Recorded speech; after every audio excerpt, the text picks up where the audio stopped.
Good morning, welcome to our intellectual quality और learning platform. तो हम अपने डेली करंट अफेयर्स को आगे बढ़ाते हैं। आगे बढ़ाने से पहले कुछ मोटिवेशनल कोट्स के बारे में जानेंगे।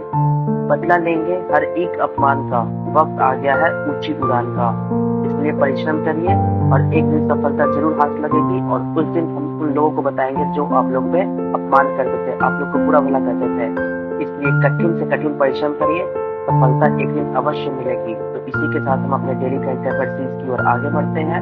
12 अक्टूबर 2023 के सारे करंट अफेयर्स को डिटेल में कवर करेंगे, तो वीडियो के अंत तक बने रहिएगा। अगर पसंद आए तो लाइक शेयर सब्सक्राइब जरूर करिएगा। तो चलिए क्वेश्चन नंबर 1 में चलते हैं। Who has been recently appointed the president of the Indian Ocean Rim Association?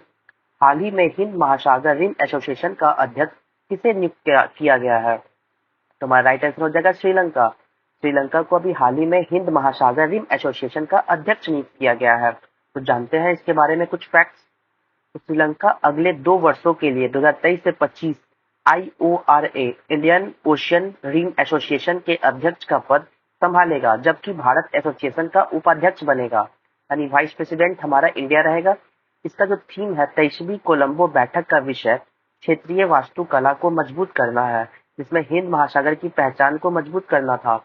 इसमें जो थीम है 23rd Colombo meeting was strengthening the regional architecture, strengthening the identity of the Indian ocean. चलिए जानते हैं कि इंडियन ओशन रिम एसोसिएशन क्या है। तो देखिए, इसका स्थापना 1997 को हुआ था, एक इंटर गवर्नमेंटल ऑर्गेनाइजेशन के through of Indian Ocean Rim states के अकॉर्डिंग।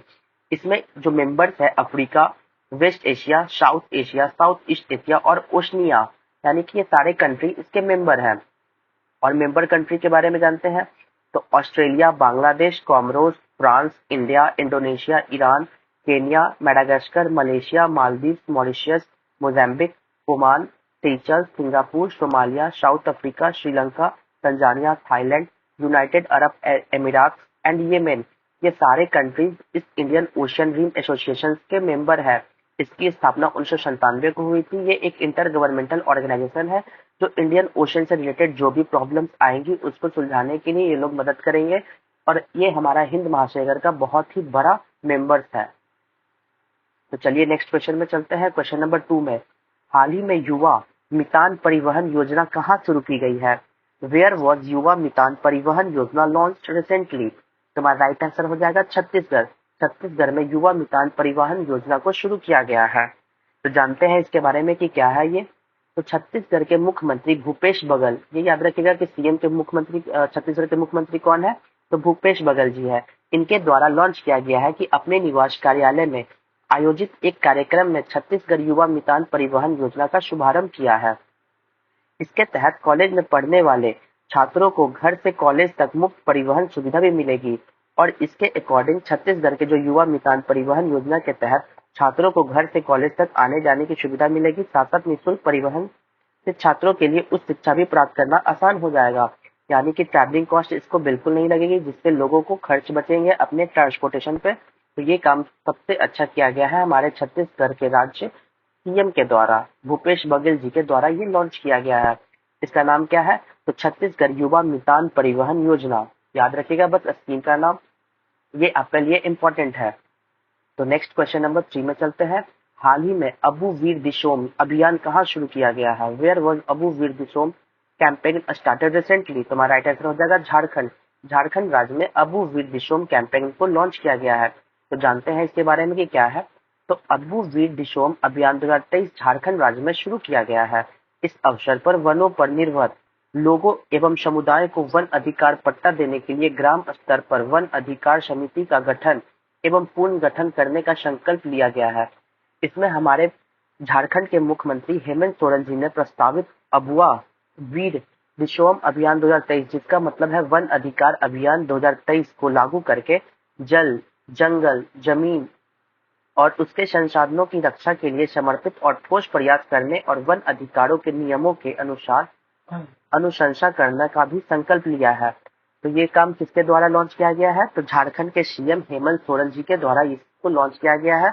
इस अभियान का क्या नाम है? तो अबू वीर दिशोम अभियान 2023। ये किससे रिलेटेड है? तो फॉरेस्ट से रिलेटेड है। ये चीज को याद रखिएगा, नोट डाउन कर लीजिएगा, क्योंकि ये बहुत ही इंपॉर्टेंट क्वेश्चन है।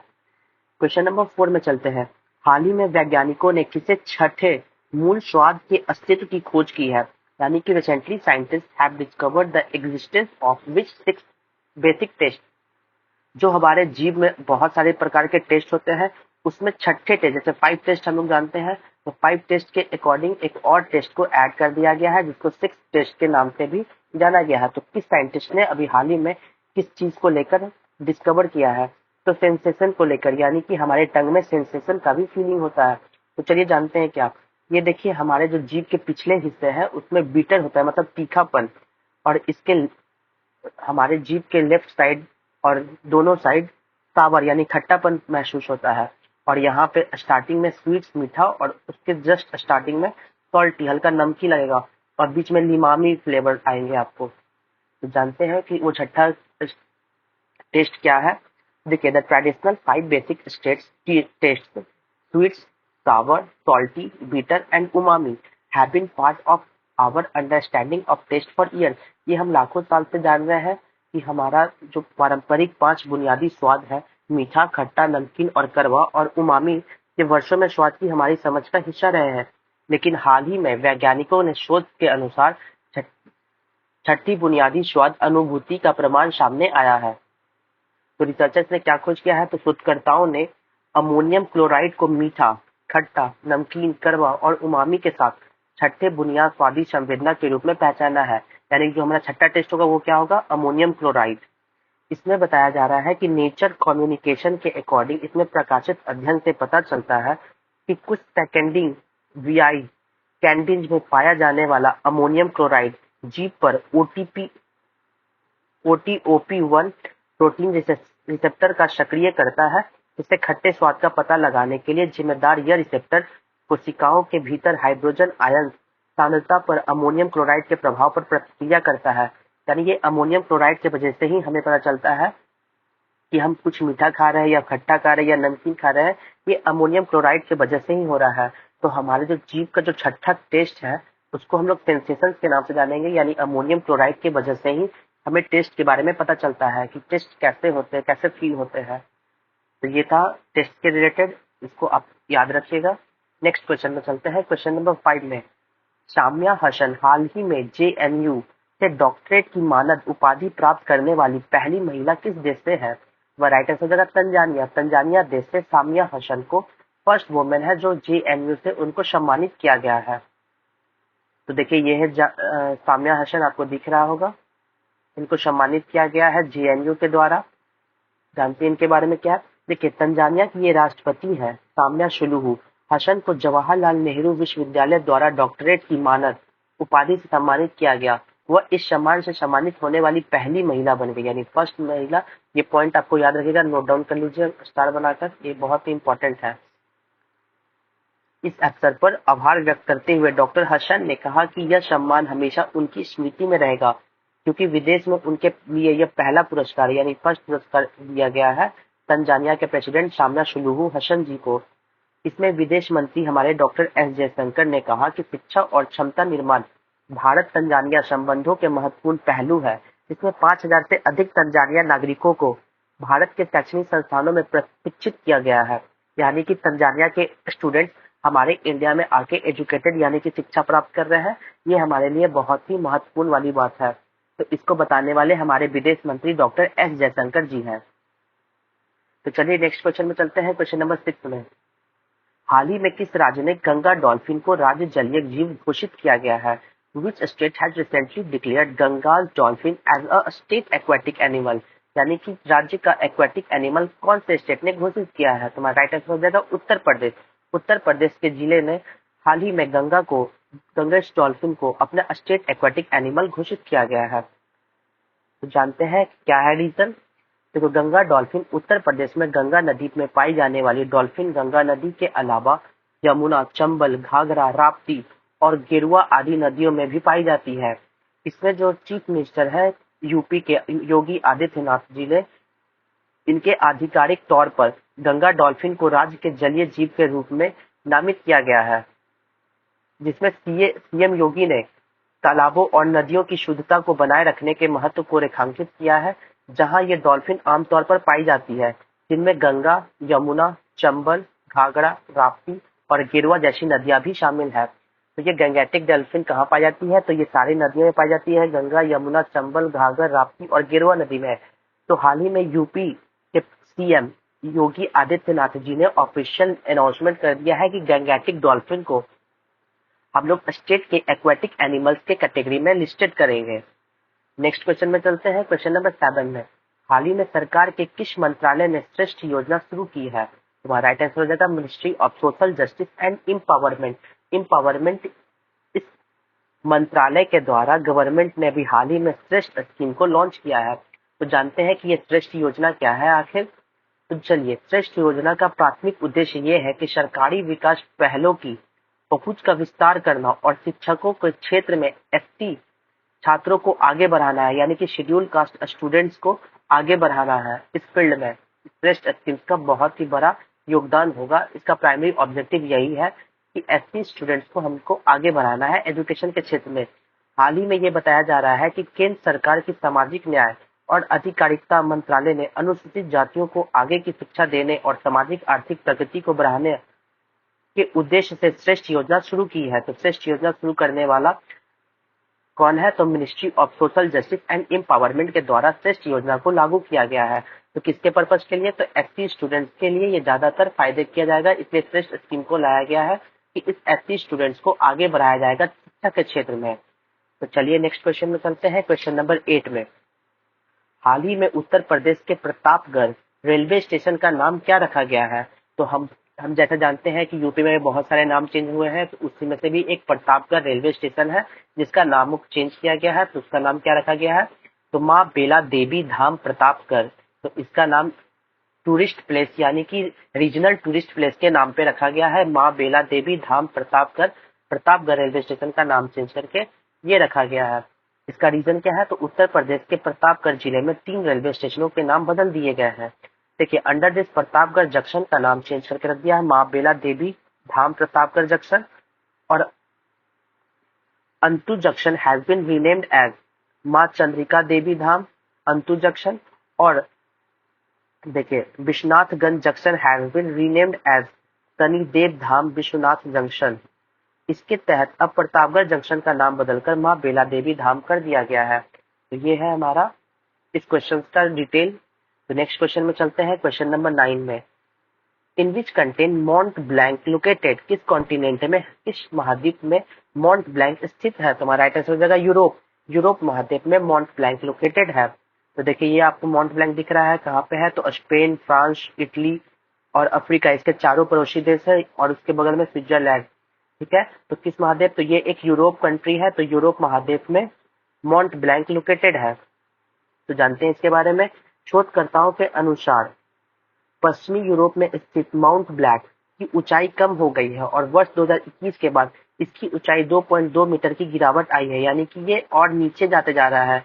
हर एक माउंटेन इंक्रीज कर रहा है, लेकिन ये एकमात्र ऐसा माउंट ब्लैंक है जो रिड्यूस हो रहा है। इसकी हाइट लगभग 2.2 मीटर अब तक इसकी गिरावट आई है इसकी हाइट में। तो यह पर्वत जो फ्रांस, इटली और स्विट्जरलैंड तक फैला हुआ है, जो अल्पास पर्वत श्रृंखला का हिस्सा है, हर 2 साल में आल्प्स पर्वत श्रृंखला पर जलवायु परिवर्तन के प्रभाव को मापा जाता है। तो ये क्या है? तो माउंट ब्लैंक के बारे में जानेंगे। किस कॉन्टिनेंट में एग्जिस्ट करता है? तो यूरोप कॉन्टिनेंट में ये एग्जिस्ट करता है।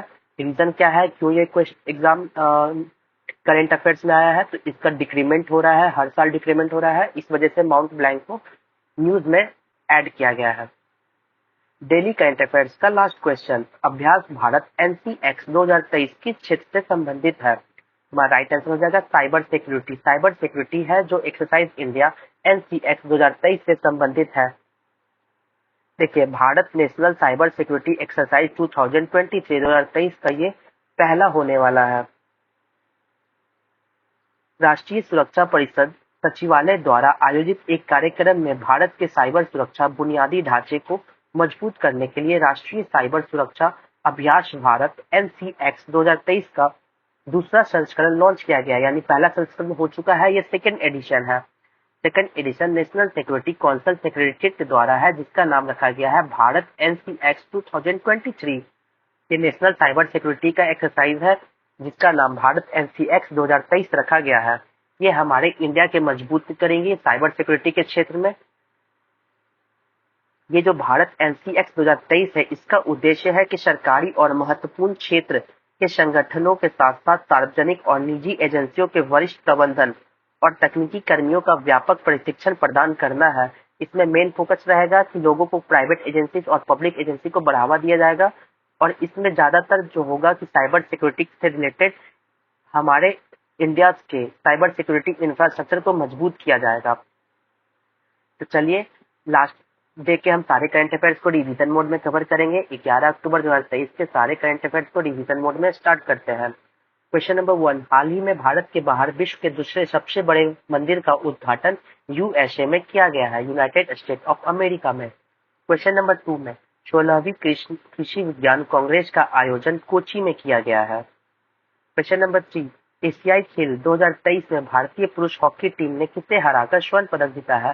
तो चाइना को हराकर इंडियन हॉकी टीम ने स्वर्ण पदक गोल्ड मेडल अपने नाम किया है। क्वेश्चन नंबर 4 में 2023 में अर्थशास्त्र को नोबेल पुरस्कार किसे प्रदान किया गया है? तो क्लाउडिया गोल्डिन को 2023 का अर्थशास्त्र नोबेल पुरस्कार से सम्मानित किया गया है। क्वेश्चन नंबर 5, हाल ही में नीर महल जल महोत्सव किस राज्य में आयोजित किया गया है?